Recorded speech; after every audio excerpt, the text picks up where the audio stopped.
श्री कृष्ण और भक्ति की कहानी। समुद्र किनारे एक गांव में कृष्णाबाई नाम की बुढ़िया माता रहती थी। वो भगवान श्री कृष्ण की परम भक्त थी। वो एक झोपड़ी में रहती थी। कृष्णाबाई का वास्तविक नाम सुखिया था, पर एक कृष्ण भक्त के कारण इनका नाम गांव वालों ने कृष्णाबाई रख दिया। घर में झाड़ू पोछा, बर्तन और खाना बनाना ही इनका काम था। कृष्णाबाई रोज फूलों की माला बनाकर दोनों समय श्री कृष्ण जी की पहनाती थी और घंटों कान्हा से बात करते थे। गांव के लोग यही सोचते थे कि बुढ़िया पागल है। एक रात श्री कृष्ण जी ने अपनी भक्त कृष्णाबाई से यह कहा कि कल वो बहुत बड़ा भूचाल आने वाला है, तुम यहाँ गांव छोड़कर दूसरे गांव चली जाओ। अब क्या था, मालिक का आदेश था। कृष्णाबाई ने अपना सामान इकट्ठा करना शुरू किया और गांव वालों को बताया कि कल सपने में कान्हा आए थे और कह रहे थे कि बहुत बड़ा प्रलय होगा, गांव छोड़कर पास के गांव में चली जा। अब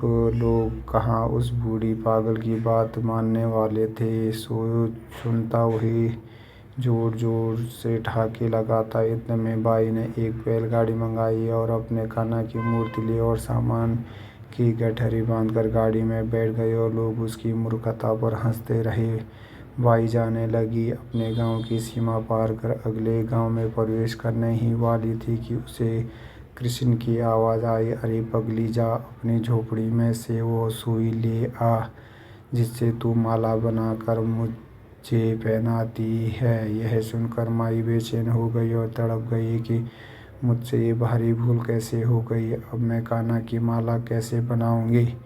उसने गाड़ी वाले को वहां रोका और बदहवास अपने झोपड़ी की तरफ भागी। गांव वाले उसके पागलपन को देखते और खूब मजाक उड़ाते रहे।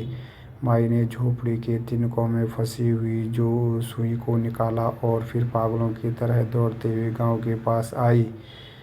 गाड़ी वाले ने कहा कि माई, तू क्यों परेशान है, कुछ नहीं होगा। माई ने कहा, अच्छा अब चल और जल्दी से अपने गांव की सीमा पार कर। गाड़ी वाले ने ठीक ऐसे ही किया। अरे यह क्या, जैसे ही सीमा पार हुई पूरा गांव ही समुद्र में समा गया।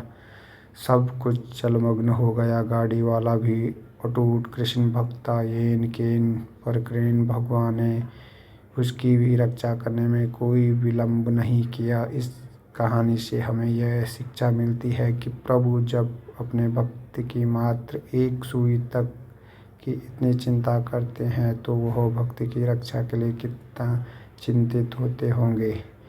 जब तक उस भक्त की एक सुई उस गांव में थी, पूरा गांव बचा था। इसीलिए कहा जाता है कि भरी बदरिया पाप की वर्षण लगे अंगार, संत न होते जगत में जल जाता संसार।